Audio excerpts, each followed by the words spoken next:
Hi, this is Judy Foss, and I am with you today to just make commentary about the NIC Board of Trustees and some of the happenings of late. I have some observations and some suggestions to make. A little background about myself is I worked at NIC just shy of 2 years, and during that time it was when Dr. McClellan was president. And what I noticed during that time was that the narrative was very locked down. And if I was out on the floor doing my duties and conversed with coworkers or administrative staff, and my conversation went outside of the sculpted narrative regarding certain mandates, I was immediately shut down. I also heard veiled threats made to students that they really needed to comply with these mandates. I have to be careful which ones I'm talking about because I can get ousted from YouTube, but I'm going to let you surmise what those are.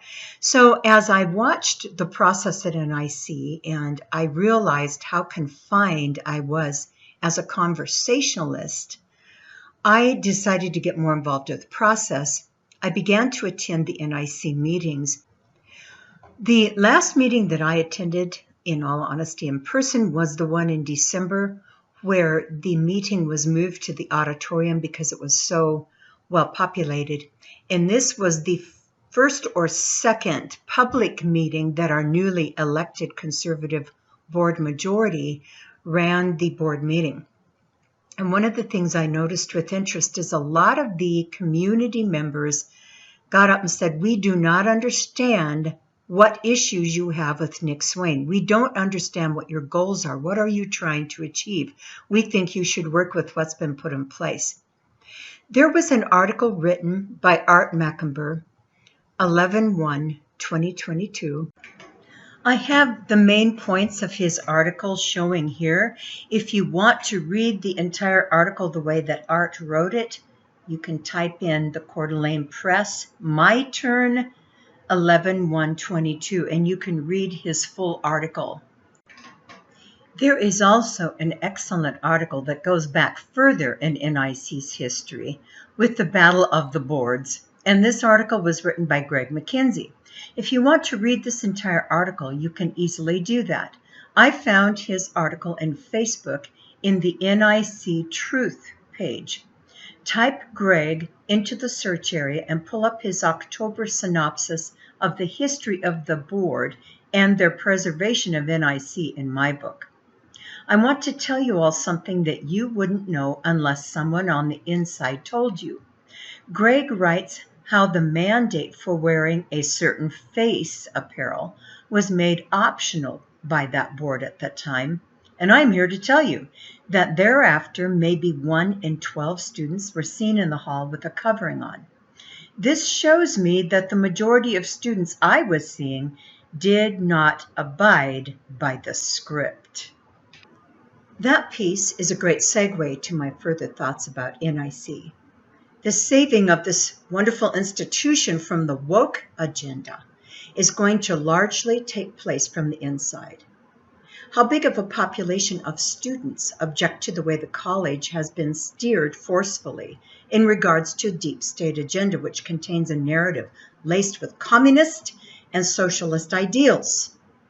I have a friend who attended NIC 20 years ago and was given an F on a paper in that day because she did not line up with the wholesale abortion narrative. What she did is she wrote a paper on how partial birth abortions were looming as a reality in that day.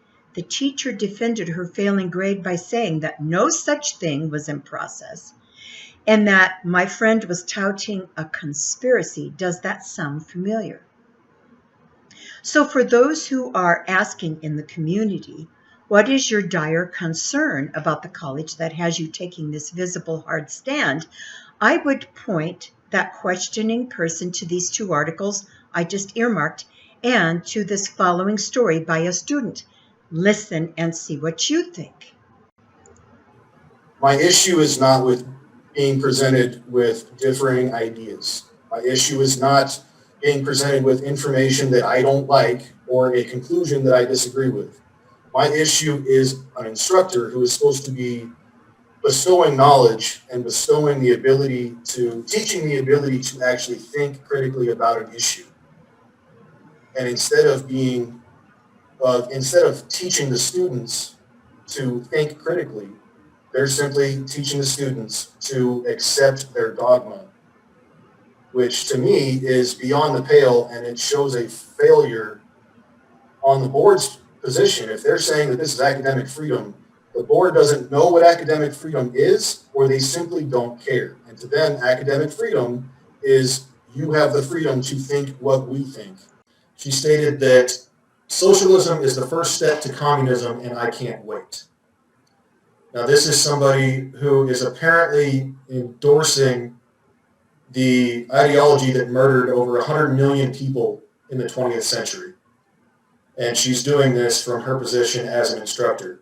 He then made the following statements concerning his experience with another professor. His professor of English Lit took an active pro stance regarding socialist communism. He furthermore made pro-critical race theory statements to the students as fact and would not allow debate. He unequivocally stated that the police forces all over our country are racist. The marijuana industry, in its goals from the beginning, was to suppress Black people, and that white people are intrinsically oppressive. When this student challenged the professor on these ideals, he was told he is disrespectful and immature. The student then also debated the transgender bathroom issues in that class, stating from his knowledge stemming from his career in corrections that there is an obvious threat to the safety of children in this idea. He was told he was transphobic. Any further thing the student stated was heard by the professor, then shut down as the professor just moved on with no comment.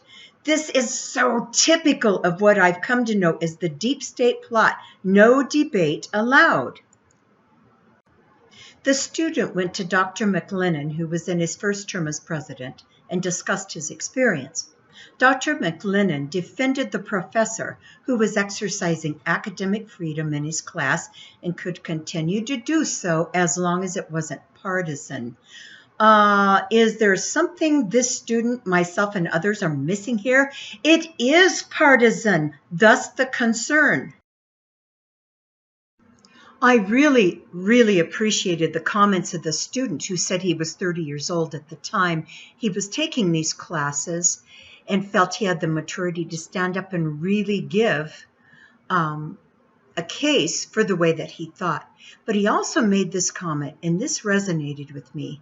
He said these professors are teaching very young people who are at an impressionable stage in life, and the things they're passing off as fact, they're doing so in such a way as to sculpt a reality picture that is rooted in something that is not good for them as individuals, and certainly is not good for our community or our nation. I look back at some of the things I espoused at about age 19 or 20, and they were things that were a clear deviation from the way that I was raised. Did I discuss those deviations with my parents? No, I did not.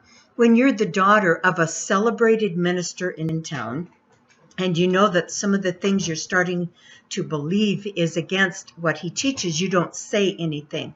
So I secretly carried some of these ideologies and discussed them freely with friends. It sculpted some of the ways that I conducted my life.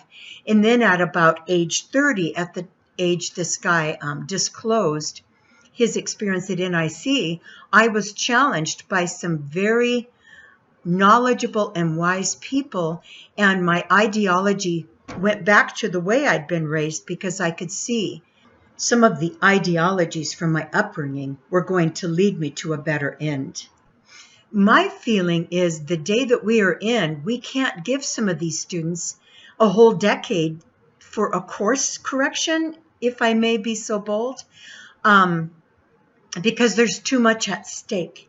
And that's why there's an urgency on the part of conservatives and the conservative board, if you get my drift. If you want to hear this student's testimony in its entirety along with another testimony, you can go to rumble.com and in the search type in North Idaho College student. You can hear testimonials then in their entirety that describe how indoctrination is going on at NIC.